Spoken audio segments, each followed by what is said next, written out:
నమస్కారం. సిసిసి న్యూస్కి స్వాగతం. ముందుగా ఈనాటి వార్తల్లోని ముఖ్యాంశాలు చూద్దాం. ఇసుక ఉచితం, రవాణా తవ్వకం ఛార్జీలు మాత్రమే వసూలు. కలెక్టర్ డాక్టర్ పి ప్రశాంతి వెల్లడి.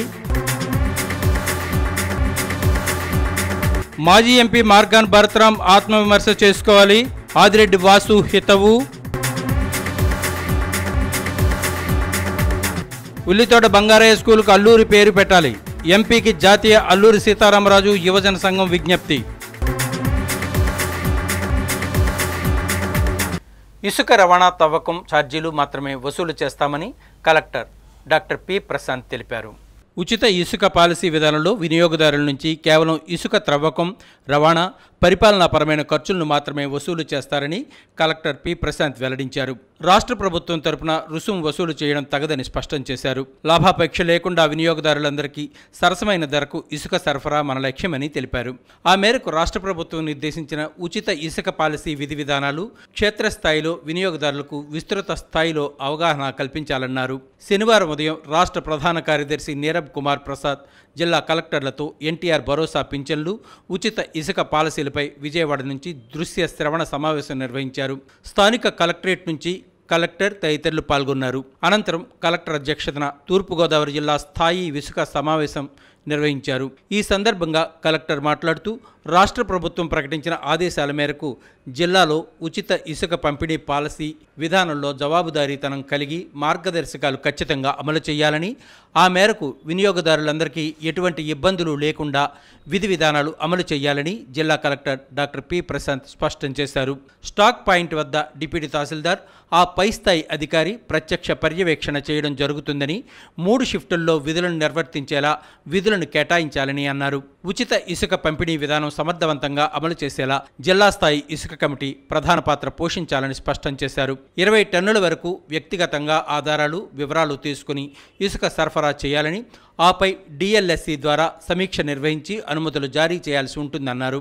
ఫస్ట్ కమ్ ఫస్ట్ సర్వే విధానంలో అమ్మకాలు జరిపే సమయంలో తగిన జాగ్రత్తలు తీసుకోవాలని, ఎటువంటి ఫిర్యాదులకు ఆస్కారం లేకుండా చూసుకోవాలని తెలిపారు.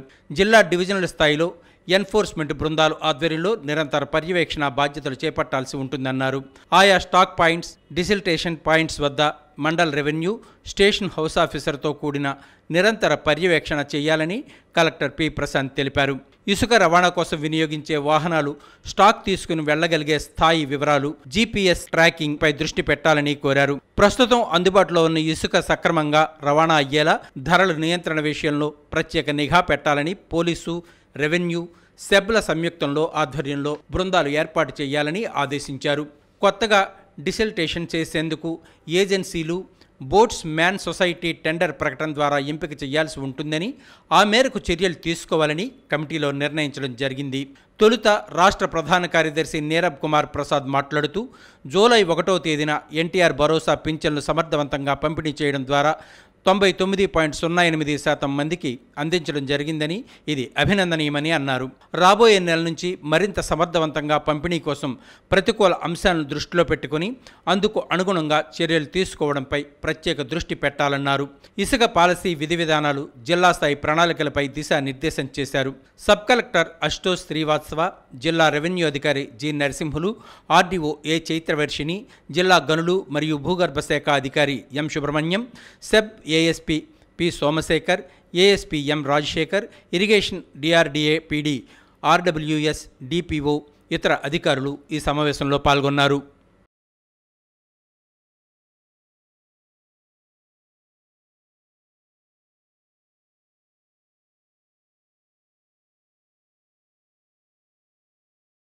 రాజమహేంద్రవరం కోరుకొండ రోడ్లోని రామకృష్ణ మఠంలో కంప్యూటర్ విద్య, ఆంగ్ల సంభాషణలో శిక్షణ, వ్యక్తిత్వ వికాస తరగతులకు సంబంధించిన కొత్త బ్యాచ్ తరగతులు జూలై 1వ తేదీ నుంచి ప్రారంభమైనట్లు మఠం అధ్యక్షులు స్వామి పరిజ్ఞయానంద మహారాజ్ తెలిపారు.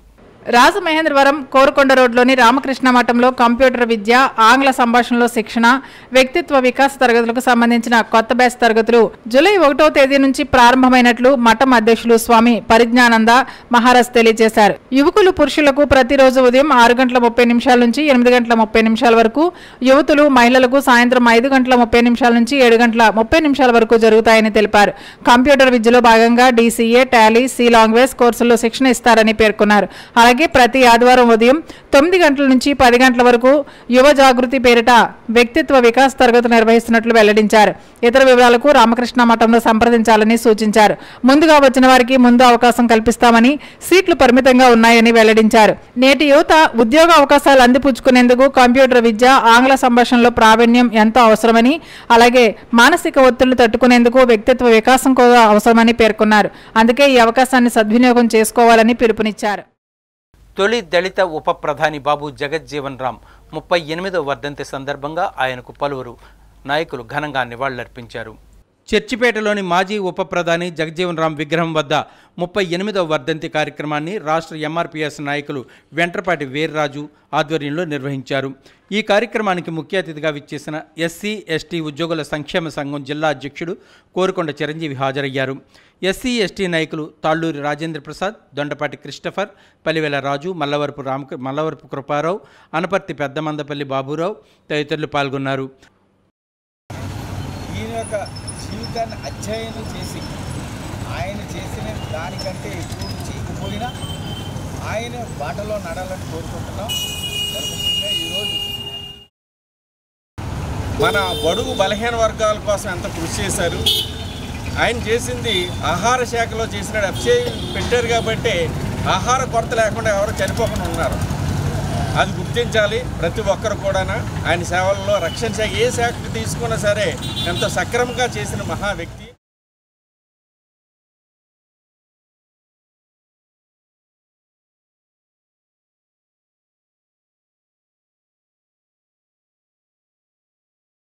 అలాగే స్థానిక సెమెటరీపేటలో డాక్టర్ బాబు జగజ్జీవన్ రామ్ విగ్రహానికి రాజమండ్రి ఎంఆర్పీఎస్ టౌన్ కమిటీ ఆధ్వర్యంలో ఘనంగా నివాళులర్పించారు. ఈ కార్యక్రమానికి ముఖ్య అతిథులుగా Vairala Apparao Madiga, Rajahmundry town president Toleti Ramprasad, MRPS రాష్ట్ర కార్యదర్శి డాన్ సూరి, రాచర్ల సుధా, వైరాల రమేష్, పెద్దపొడి ఎల్లారావు, తేజ తదితరులు పాల్గొన్నారు. వ్యవసాయ కూలీ కుటుంబంలో పుట్టి భారతదేశ ఉప ప్రధాని స్థాయికి ఎదగడం అనేది ఘనత. ఆ మహనీయుడు ఉప ప్రధానిగా ఉంటూ భారతదేశంలోని దళితులకు. స్థానిక Veerabhadrapuram municipal corporation town high స్కూల్లో 6వ తరగతి నుండి 10వ తరగతి విద్యార్థులకు జూనియర్ ఛాంబర్ ఇంటర్నేషనల్ జేసీఐ మరియు శ్రీ అమ్మఒడి సేవా తరంగిణి సంస్థల ఆధ్వర్యంలో ఉచితంగా నోట్ పుస్తకాలు, పెన్నులు, పరీక్ష అట్టలు పంపిణీ చేశారు. ఈ సందర్భంగా జేసీఐ మెంటార్ మరియు గురుకుల అధినేత జేసీ రామ్ కుమార్ రామ్దేవ్ మాట్లాడుతూ విద్యార్థులు ఉన్నతంగా మంచి భవిష్యత్తు పొందాలని ఆకాంక్షించారు. అసౌకర్యాలు, ఆర్థిక, కుటుంబపర ఆర్థిక ఇబ్బందులు మన ఎదుగుదలకి అడ్డంకులు కాకూడదన్నారు. శ్రీ అమ్మఒడి సేవా తరంగిణి కార్యదర్శి శివస్వామి, లంక చిన్నబాబు, సాయి భరద్వాజ్ కుమార్, సేవా తరంగిణి కోశాధికారి నాగమణి, జేసీఐ సభ్యులు మోహన్ ప్రియ, పాఠశాల ప్రధాన ఉపాధ్యాయులు మురళి, ఇతర ఉపాధ్యాయ బృందం తదితరులు పాల్గొన్నారు. ఈ సందర్భంగా శివస్వామి విద్యార్థులను ప్రశ్నలు అడిగి సరైన జవాబులు చెప్పిన వారికి నగదును ప్రోత్సాహకంగా అందించారు.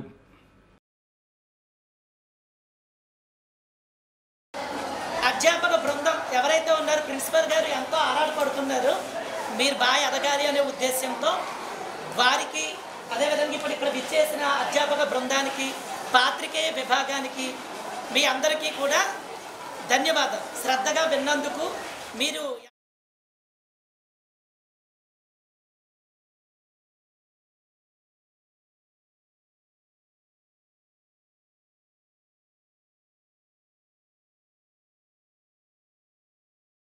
స్థానిక సాయికృష్ణ థియేటర్ వద్ద గల గవర్నమెంట్ స్కూల్ పూర్వ విద్యార్థులచే ప్రారంభించబడిన జీఎంపీ స్కూల్ 1969 ఆలంని చారిటబుల్ ట్రస్ట్ ఆధ్వర్యంలో ఈ ఏడాది కూడా 10వ తరగతి పబ్లిక్ పరీక్షల్లో అత్యధిక మార్కులతో ఉత్తీర్ణులైన విద్యార్థులకు నగదు బహుమతులు అందజేశారు. స్థానిక రామకృష్ణ థియేటర్ వద్ద గల గవర్నమెంట్ స్కూల్ పూర్వ విద్యార్థులచే ప్రారంభించబడిన జీఎంపీ స్కూల్ 1969 ఆలంని చారిటబుల్ ట్రస్ట్ ఆధ్వర్యంలో ఈ ఏడాది కూడా 10వ తరగతి పబ్లిక్ పరీక్షల్లో అత్యధిక మార్కులతో ఉత్తీర్ణులైన విద్యార్థులకు ట్రస్ట్ గౌరవ సహాయ కార్యదర్శి ఆడిటర్ కందర్ప కుమార్ వెంకటేశ్వర్లు నేతృత్వంలో నగదు బహుమతులు అందజేశారు.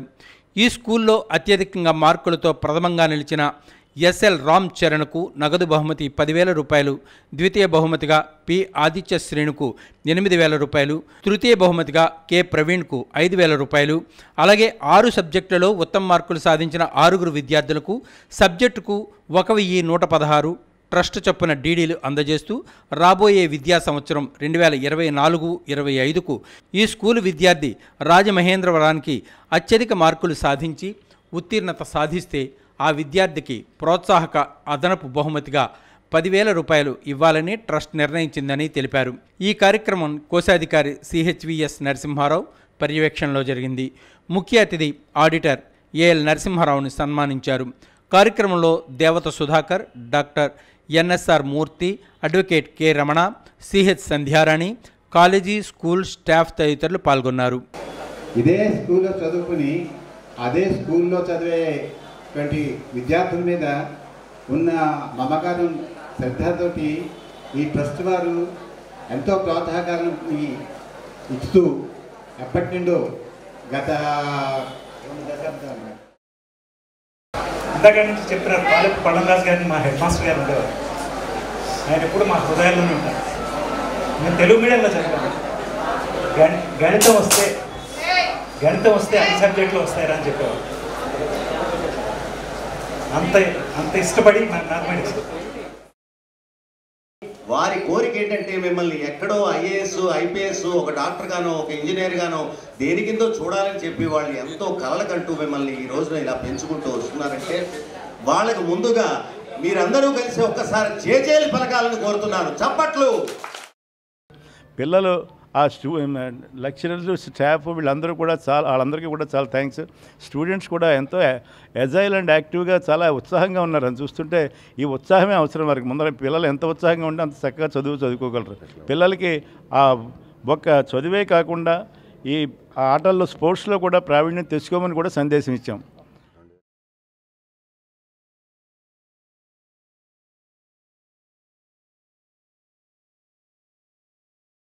అల్లూరి సీతారామరాజు చదువుకున్న ఉల్లితోట బంగారయ్య స్కూలుకు అల్లూరి పేరు పెట్టడానికి చర్యలు తీసుకోవాలని జాతీయ అల్లూరి సీతారామరాజు యువజన సంఘం వ్యవస్థాపక అధ్యక్షుడు పడాల వీరభద్రరావు ఎంపీ దగ్గుబాటి పురంధరేశ్వర్కి విజ్ఞప్తి చేశారు. స్వతంత్ర సమరయోధుడు అల్లూరి సీతారామరాజు చదువుకున్న గోదావరి గట్టు ప్రాంతంలో ఉన్న ఉల్లితోట బంగారయ్య మున్సిపల్ స్కూలుకు అల్లూరి పేరు పెట్టడానికి చర్యలు తీసుకోవాలని రాజమండ్రి పార్లమెంటు సభ్యురాలు దగ్గుపాటి పురంధరేశ్వర్ని కోరుతూ జాతీయ అల్లూరి సీతారామరాజు యువజన సంఘం వ్యవస్థాపక అధ్యక్షులు పడాల వీరభద్రరావు శనివారం స్థానిక బీజేపీ పార్లమెంటు కార్యాలయంలో కలిసి ఒక వినతి పత్రాన్ని అందజేశారు. ఈ సందర్భంగా వీరభద్రరావు మాట్లాడుతూ స్వతంత్ర సమరయోధుడు అల్లూరి సీతారామరాజు జీవించింది 27 సంవత్సరాలని, సగ జీవితం 13 సంవత్సరాలు తండ్రి వెంకటరామరాజు, తల్లి సూర్యనారాయణమ్మ, చెల్లెలు సీత, తమ్ముడు సత్యనారాయణరాజుతో సహా గోదావరి గట్టు ప్రాంతంలో నివాసం ఉన్నారన్నారు. సీతారామరాజు గోదావరి గట్టు ప్రాంతంలో ఉన్న ఉల్లితోట బంగారయ్య మున్సిపల్ స్కూల్లో 1వ తరగతి నుండి 6వ తరగతి వరకు చదువుకున్నారని, తండ్రి ఇన్నీసుపేటలోని డీలక్స్ సెంటర్లో ఫోటో స్టూడియో నిర్వహించారని, జర్నలిస్టుగా కూడా పనిచేశారని, ఆ కాలంలో సూర్యోదయం, సంధ్యా సమయాల్లో తండ్రి కొడుకులు సీతారామరాజు, వెంకటరామరాజు పుష్కర్ ఘాట్లలో స్నానాలు ఆచరించేవారని, తండ్రి వెంకటరామరాజు 1908లో జరిగిన రాజమండ్రి పుష్కరాల్లో కలరా సోకి మరణించారని, అక్కడే కోటిలింగాల శ్మశాన వాటికలో ఖననం చేశారని పడాల వీరభద్రరావు ఎంపీ పురంధరేశ్వర్కి వివరించారు.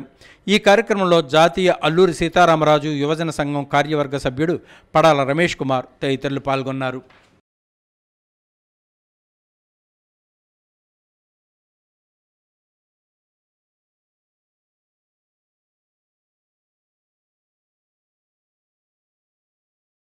మాజీ ఎంపీ మార్గాన్ భరత్రామ్ ఆత్మవిమర్శ చేసుకోవాలని ఎమ్మెల్యే ఆదిరెడ్డి వాసు హితవు పలికారు. మాజీ ఎంపీ భరత్రామ్ నోరు జారుతున్నారని, నగరానికి ఎంతో చేశానంటూ ప్రచారం చేసుకున్న ఆయన ఇటీవల జరిగిన సార్వత్రిక ఎన్నికల్లో ప్రజలు ఎందుకు తిరస్కరించారో ఆత్మవిమర్శ చేసుకోవాలని సూచించారు. స్థానిక 45వ డివిజన్ R&B వాంబే గృహాల వద్ద ఏర్పాటు చేసిన మీడియా సమావేశంలో ఎమ్మెల్యే ఆదిరెడ్డి శ్రీనివాస్ మాట్లాడుతూ వైఎస్ఆర్సీపీ పార్టీ ఒక 420 పార్టీ అని మండిపడ్డారు. ఆ పార్టీ వారు ఇక మారరంటూ విమర్శించారు. మాజీ ఎంపీ భరత్రామ్ ప్రచార రథాన్ని వాళ్లే కాల్చుకుని తమపై నిందలు వేయడం సరికాదన్నారు. మాజీ ఎంపీ భరత్ బాధ్యతగా వ్యవహరించాలని సూచించారు. తప్పు చేస్తే మా పార్టీ వారా లేక ప్రతిపక్ష పార్టీ వారా అని తేడా చూడకుండా ఎవరినైనా కఠినంగా శిక్షించబడతారని హెచ్చరించారు. తమలో నీతి ఉంది కాబట్టే మోరంపూడి ఫ్లైఓవర్ సంఘటనలో తప్పును సరిదిద్దుకున్నామన్నారు. అందుకే అక్కడ 2 శిలాఫలకాలు ఏర్పాటు చేయడం జరిగిందని గుర్తు చేశారు. ప్రతిపక్షంలో ఉన్నప్పుడు బాధ్యతగా వ్యవహరించాలని సూచించారు. అధికారంలో ఉండగా వైఎస్ఆర్సీపీ చేసిన తప్పిదాలన్నీ బయటకు వస్తాయన్నారు. బీసీ బిడ్డ అని చెప్పుకుంటూ ప్రచారం చేసుకున్న భరత్ బీసీ హాస్టల్ని ఎన్నడైనా సందర్శించారా అని ప్రశ్నించారు. చిల్లర రాజకీయాలు చేస్తూ ప్రచార రథాలు దహనం చేసుకుని ఆ నెపాన్ని తమపై వేసి పబ్లిసిటీ స్టంట్లు చేస్తే చూస్తూ ఊరుకోమని హెచ్చరించారు. ప్రతిపక్షంలో ఉండగా నిత్యం ప్రజల్లో ఉంటూ వారి సమస్యలపై పోరాటం చేసేం కాబట్టే ఎన్నికల్లో తమను భారీ మెజారిటీతో గెలిపించారన్నారు. కానీ భరత్ రామ్ కనీస ప్రతిపక్ష హోదాను కూడా సక్రమంగా నిర్వర్తించలేకపోతున్నారని విమర్శించారు. తన తండ్రి ఆదిరెడ్డి అప్పారావు తనను పద్ధతి ప్రకారం పెంచారు కాబట్టే తాను హుందాగా వ్యవహరిస్తున్నామని, భరత్ రామ్ ప్రచార రథాన్ని దగ్ధం చేసిన ఘటనలో ఒక పెద్దాయనతో ఈ కేసులోని నిందితుడు 50 సార్లు చేసిన కాల్స్ డేటాను తాము బయట పెట్టడం లేదన్నారు. ఇది తమ సంస్కారమని పేర్కొన్నారు. ప్రచార రథం ఘటనలో పోలీసులతో కావాలనే అబాండాలు వేసేలా మాట్లాడించారన్న భరత్ రామ్ వ్యాఖ్యల్ని ఎమ్మెల్యే ఆదిరెడ్డి శ్రీనివాస్ ఖండించారు. కానిస్టేబుల్ నుంచి ఎస్పీ వరకు ఒకరిద్దరు మారిన 5 ఏళ్ల నుంచి అదే పోలీసు వ్యవస్థ ఉందని, ఉన్న ఫలంగా వారు ఎలా మారిపోతారని ఆ విషయాన్ని గుర్తు చేసుకోవాలని సూచించారు. ప్రచార రథం దగ్ధమవుతున్న సమయంలో భరత్ రామ్ కార్యాలయంలోని సీసీ కెమెరాలు ఎందుకు పనిచేయలేదన్నారు. అయినా అది పార్టీ కార్యాలయమా లేక మద్యం సేవించేందుకు పబ్బా అని ప్రశ్నించారు. మాజీ ఎంపీ భరత్ రామ్ ఇంకా గంజాయి, బ్లేడ్ బ్యాచ్లతో భరత్ తిరుగుతున్నారని ఆరోపించారు. మీడియా సమావేశంలో రాజమండ్రి పార్లమెంట్ కమిటీ కార్యనిర్వాహక కార్యదర్శి కొయ్యల రమణ, అధికార ప్రతినిధి దాస్యం ప్రసాద్, టీడీపీ నాయకులు, కూటమి నాయకులు తదితరులు పాల్గొన్నారు. మందులు తాగడాలేంటి కార్యాలయాల దగ్గర? రాత్రి 10 దాకా అక్కడ పనేంటి? మీరు కాల్ చేసుకొని మీరు పెట్రోల్ పెట్టి మళ్ళీ టైమర్ బాంబు కింద పెట్టడం, ఇవన్నీ కూడా వాస్తవాలు. నువ్వు అవాస్తవాలని చెప్పి దేవుడి మీద ఒట్టేసేస్తావో ఇంకెవరి మీద? ఈ అబ్బాయి అవసరం అయితే దేవుడి మీద కూడా రాజకీయంలో లాగేస్తాడు. ఏదైనా ఒట్టేస్తాడంటే శివయ్య కూడా పారిపోతాడేమో నా డౌటు. చేయనివ్వండి, ఏం చేస్తారో చేయనివ్వండి. నేను నమ్మేది రాజ్యాంగం.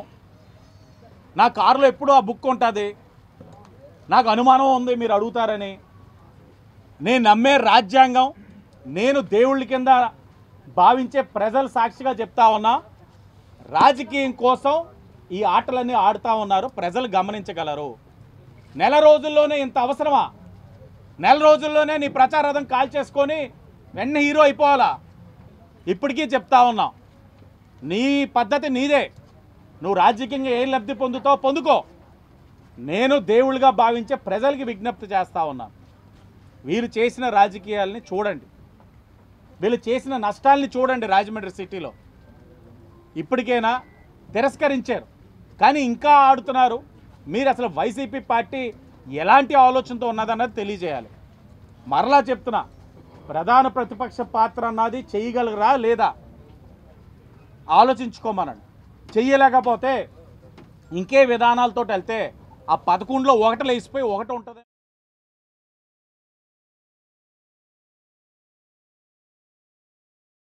సిసిసి న్యూస్ ముగించే ముందు ముఖ్యాంశాలు మరోసారి చూద్దాం. ఇసుక ఉచితం, రవాణా తవ్వకం ఛార్జీలు మాత్రమే వసూలు, కలెక్టర్ డాక్టర్ పి ప్రశాంతి వెల్లడి. మాజీ ఎంపీ మార్గాన్ భరత్ రామ్ ఆత్మవిమర్శ చేసుకోవాలి, ఆదిరెడ్డి వాసు హితవు. ఉల్లితోట బంగారయ్య స్కూల్కు అల్లూరి పేరు పెట్టాలి, ఎంపీకి జాతీయ అల్లూరి సీతారామరాజు యువజన సంఘం విజ్ఞప్తి. ఈ వార్తలు ఇంతటితో సమాప్తం. తిరిగి రేపటి న్యూస్లో మరిన్ని వార్తలతో మళ్ళీ కలుద్దాం. నమస్కారం.